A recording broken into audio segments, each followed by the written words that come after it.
Muito boa tarde, sejam bem-vindos a mais um episódio do Tempo de Saúde. Desta vez tenho na minha companhia, como é ainda mais habitual, o Dr. Dinis Carmo. Na semana passada tivemos aqui o Dr. António Lúcio e falámos um pouco sobre desportos radicais e hoje vamos trazer lesões no desporto amador, ocasional, neste caso. E é dar um pouco de seguimento realmente àquilo que foi falado na semana passada, em que destacamos realmente os esportes radicais, mas também falámos um pouco, dar só uma breve noção daquilo que acontece realmente no desporto amador. E hoje vamos então realmente aprofundar um pouco mais sobre este assunto, não é, doutor? Olá, Joana, boa tarde também aos telespectadores. É exatamente como diz, sabe que eu, por acaso, este até nem era o tema que eu tinha programado para o tempo de saúde de hoje, só como já aconteceu várias vezes, os acontecimentos da Alterar. semana fazem que eu acho oportuno alterar, digamos, a programação. E o que aconteceu de relevante a semana passada foi exatamente o que o Dr. António Lúcio trouxe aqui ao programa. Você com certeza que tem presente que mais ou menos a meio do programa você Sim. perguntou-lhe, então e no caso do futebol, que é o desporto rei na maior parte digamos, do mundo inteiro, o que é que se passam as coisas? Ou como é que as coisas se passam? E o Dr. António Lúcio fez uma observação de tal maneira assertiva, eu até diria que ele acertou na mousse, que eu me sinto na obrigação de continuar a desenvolver este tema. E o que é que ele disse então de tão importante? Olha, eu vou passar a transcrever e o que ele disse foi o seguinte: há duas coisas muito importantes. Primeiro, ou o atleta está num clube que já tem isso tudo estandardizado. Estamos a falar de um clube de primeira divisão, tem equipas médicas, tem os fisioterapeutas, tem os técnicos de desporto. A prevenção está em princípio assegurada pelo clube. Ou então, em segundo lugar, o problema põe-se nas pessoas que estão fora desse circuito. É a pessoa vulgar, é um amador que normalmente não faz desporto, alguns com excesso de peso, alguns fumadores, e que diz: agora vamos jogar futebol, e de repente vão jogar e jogam violentamente. Podem ter problemas. Olha, eu destas declarações todas que fez o Dr. António Lúcio e das quais eu assino por baixo, só há duas aqui com as quais eu não estou inteiramente de acordo. Olha, a primeira é quando ele diz alguns com excesso de peso, alguns fumadores, porque todos têm excesso de peso e, infelizmente, como nós sabemos, nós continuamos a ter uma percentagem de população fumadora muito acima daquilo que seria desejável. Mas a palavra com a qual, digamos, à qual eu queria realmente introduzir aqui uma alteração é o podem. Podem ter problemas. Eu acho que o Dr. António Luís quis ser realmente simpático, Sim. não quis alertar as pessoas, mas a verdade é que este género, este tipo de população, Tem de uma maneira tendência geral, a não podem ter problemas. Eles vão ter ter problemas. problemas. A única incerteza é saber o quê e E quando. quando? E isto é realmente um problema muito grande. Aliás, eu acho que já uma vez disse aqui neste programa que isto constitui uma fatia muito importante, digamos, dos meus afazeres profissionais. E isto acontece porquê? Por várias razões, como o Dr. António Lúcio mencionou Sim. e muitíssimo bem.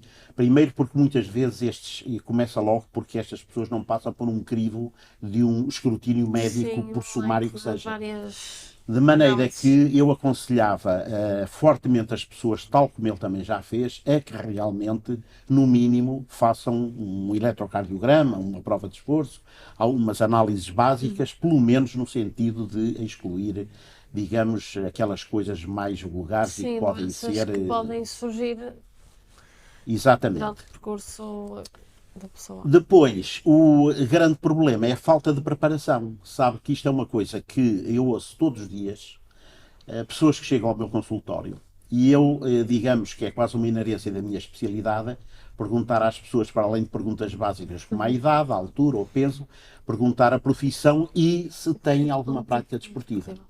E muitas pessoas dizem-me isto: eu para manter em forma ao fim de semana vou jogar futebol. Ora, o que é que acontece? Acontece que ninguém deve jogar futebol para se manter em forma. A pessoa tem a de estar em forma para jogar Para futebol. jogar futebol. De maneira que se a pessoa, devido aos seus afazeres profissionais, não tem a oportunidade de treinar pelo menos uma ou duas vezes por semana, o meu conselho é que, pura e simplesmente, não jogue futebol, seja com amigos, seja com inimigos. Sim. Porque qual é o grande problema desta situação? É que, repara, é que isto é um problema que pode, inclusivamente, pôr em risco a própria vida.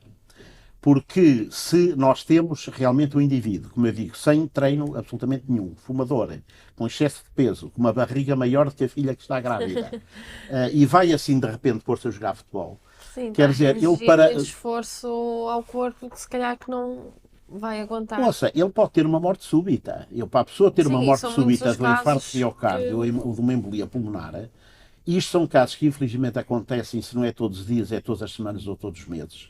E, infelizmente o que acontece é que se isto se trata do Zé Pistoleiro, e que em vez de estar, digamos, a jogar no Estádio das Antas, está a jogar se calhar num espaço da quinta de um amigo qualquer. Naturalmente que estes casos não têm tendência para aparecer na comunicação social. Sim, Mas mas se calhar nem sequer são. Não lhes dão propriamente muita relevância porque à partida é um fator que depois vai trazer muitas consequências, por exemplo, fechar o espaço ou coisas desse género que depois não vão facilitar a vida de quem estava com quem estava, por isso é que se calhar não são tão. sim, isso pode acontecer. Quer dizer, não duvido nada que possa acontecer. Muitas vezes nem sequer, digamos, o doente aparece no hospital, ou se já estiver, se estiver falecido, muito provavelmente vai direto para a medicina legal e muitas vezes aí nem sequer são apuradas, digamos, as circunstâncias exatas que levaram, digamos, Sim. ao falecimento daquele indivíduo. Mas para além disso, se a coisa não ser tão dramática, habitualmente o que acontece é que as pessoas fazem todo o tipo de lesões. Habitualmente, como seria de esperar do membro inferior, muito mais do joelho, portanto, rupturas de meniscos, rupturas de ligamentos, entorses, algumas fraturas, também problemas de tornozelo, às vezes também até dos membros superiores devido Sim, a quedas. queda. O que acontece é que depois essas pessoas, quando vêm ao consultório, e são postas perante uma realidade e quer dizer, olha, o senhor tem uma lesão que é séria, que implica, digamos, uma intervenção cirúrgica para poder ser solucionada, mas pior é que o senhor depois vai ter de fazer Sim, uma recuperação completamente. durante um período longo, e este período longo podem ser meses. E neste caso o céu cai em cima da cabeça destas pessoas. Quer dizer, nessa altura é que eles efetivamente se lembram. Sim, têm consciência daquilo em que se meteram, porque à partida, se não têm qualquer tipo de preparação, é mais fácil partir um osso ou deslocar alguma coisa se não Sim, tiver claro que realmente sim. aquele Eu, treino. aliás, eu vou-lhe já contar um caso que se passou, um caso pessoal. Eu, mais uma vez, digamos, recorrer à minha experiência pessoal. Mas antes disso, deixe-me dizer que o que eu quero dizer é que as pessoas, evidentemente, têm a sua vida, são empregados, alguns deles têm algumas pequenas empresas, podem ter alguns empregados, e naturalmente que isto realmente é uma coisa que é totalmente, digamos, perturbadora, digamos, da sua vida profissional. E depois não só é perturbadora da sua vida profissional, como depois é perturbadora, digamos, da sua capacidade de recuperação. E isto muitas vezes é que também é muito problemático, não é?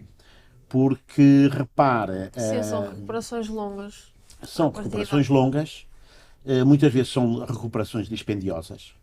É claro que isto muitas vezes leva depois a alguns comentários que são, digamos, compreensíveis, mas que não têm qualquer lógica, nem fazem qualquer sentido.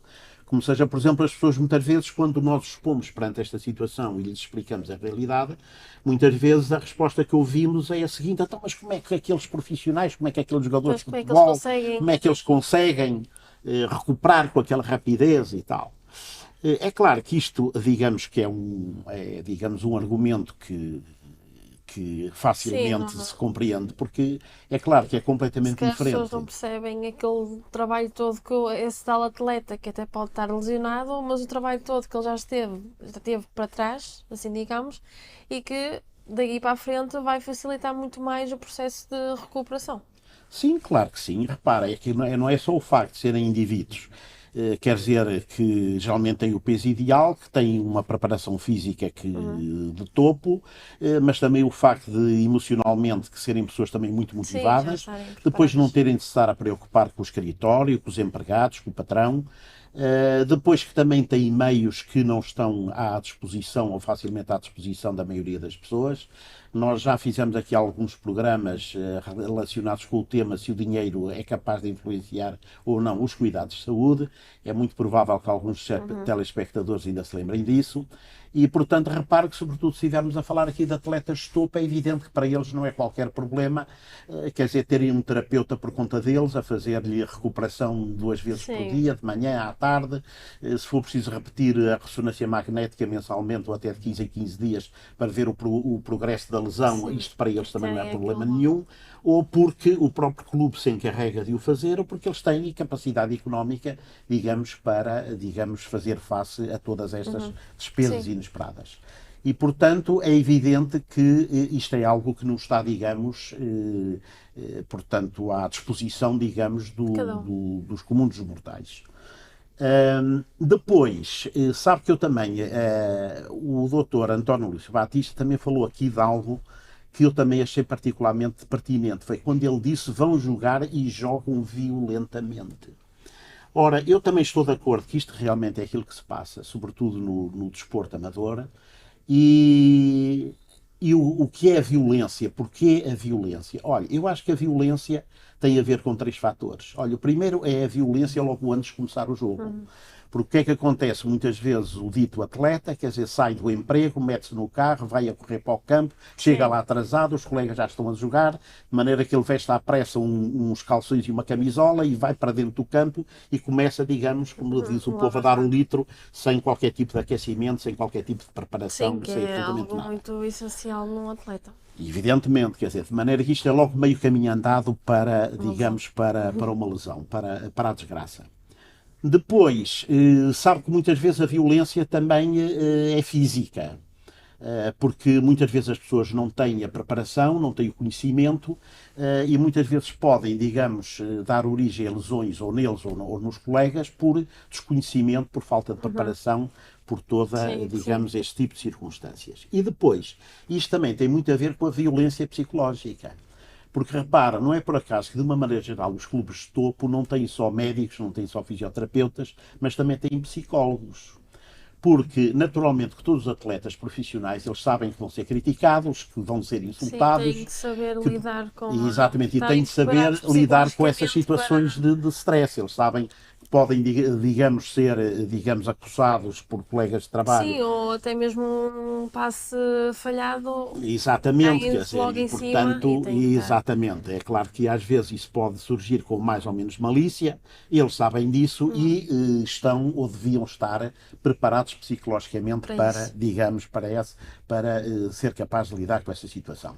É claro que nestes jogos de amigos, que é uma ótima oportunidade para arranjar fortes inimigos, isto não se passa. E muitas vezes o atleta amador, se realmente se sente, digamos, injuriado, se acha que realmente o opositor lhe tentou provocar uma lesão mais ou menos maliciosamente, muitas vezes tem a tendência para, digamos, responder na mesma moeda, da mesma forma. E sabe que isto às vezes vira-se o feitiço contra o feiticeiro, quer dizer, muitas vezes, quer dizer, é como diz o nosso povo, ele vai buscar lenha e sai tosquiado. Sim.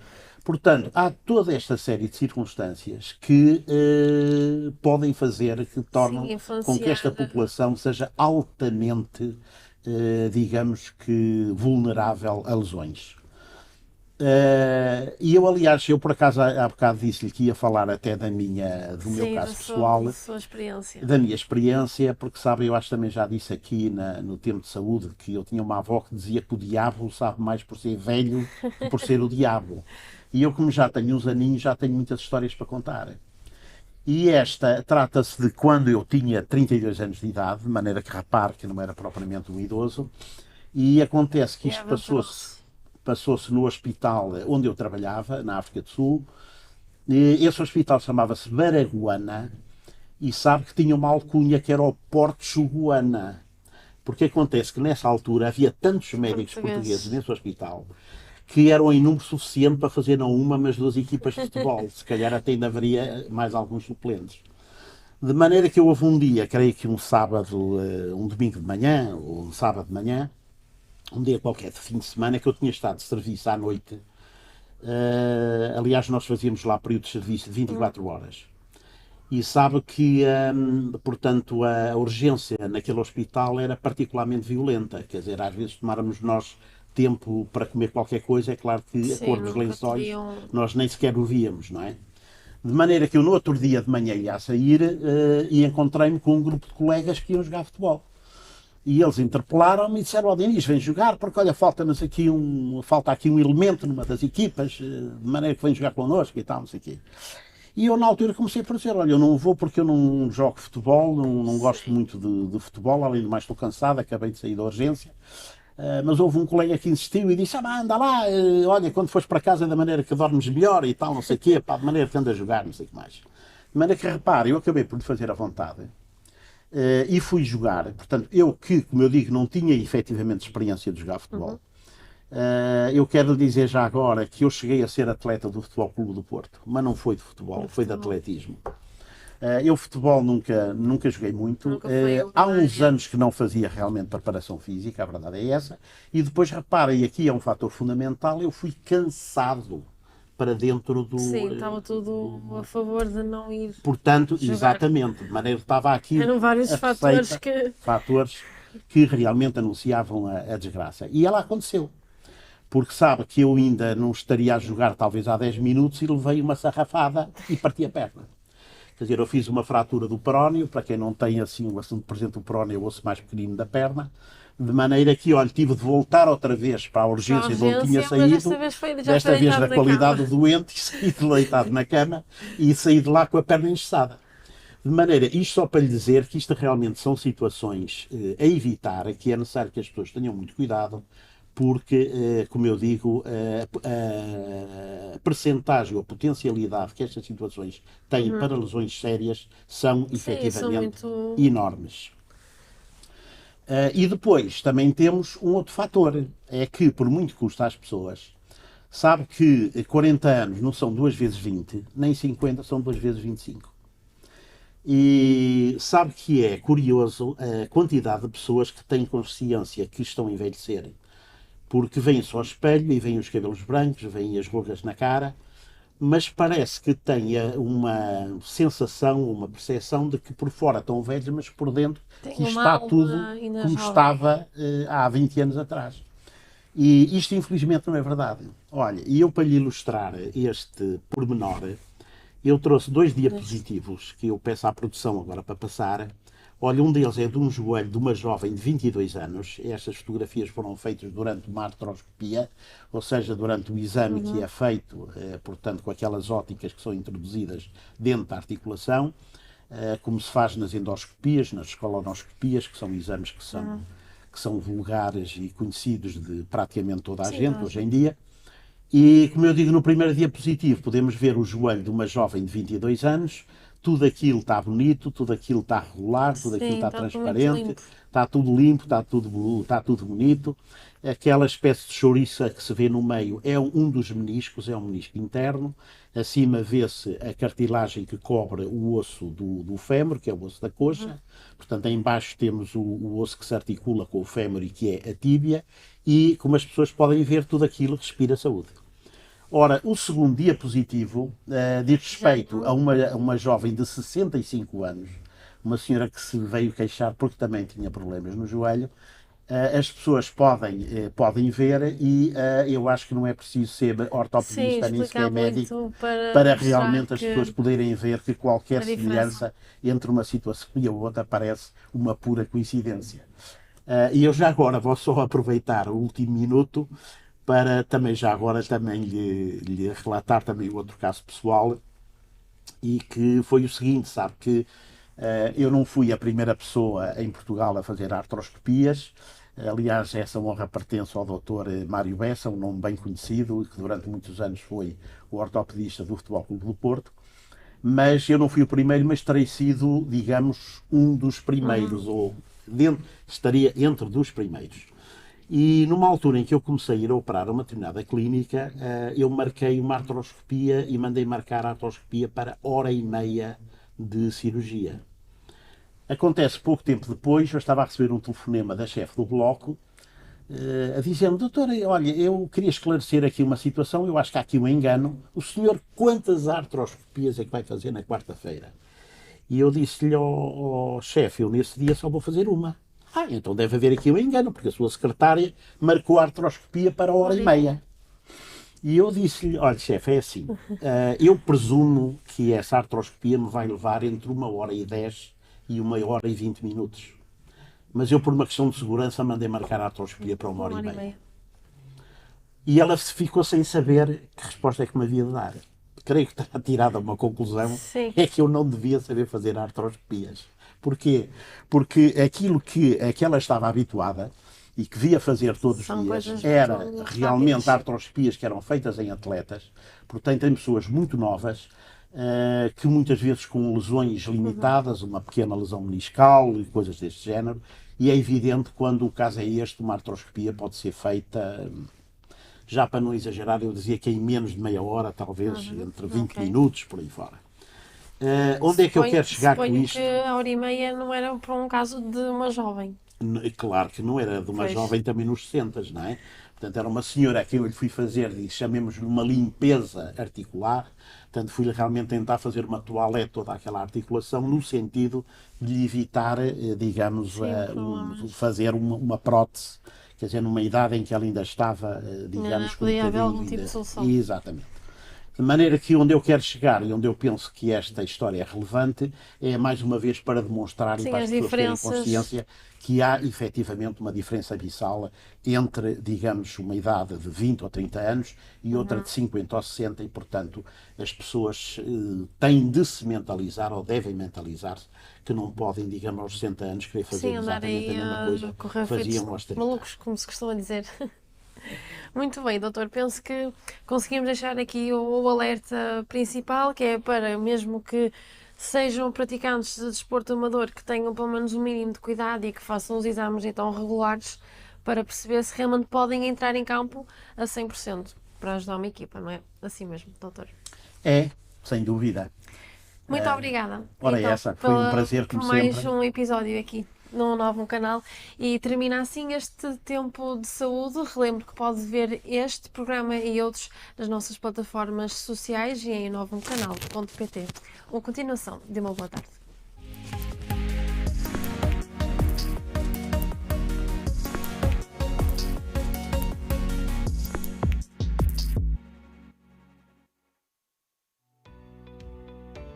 Novo Canal. Sempre novão, sempre seu.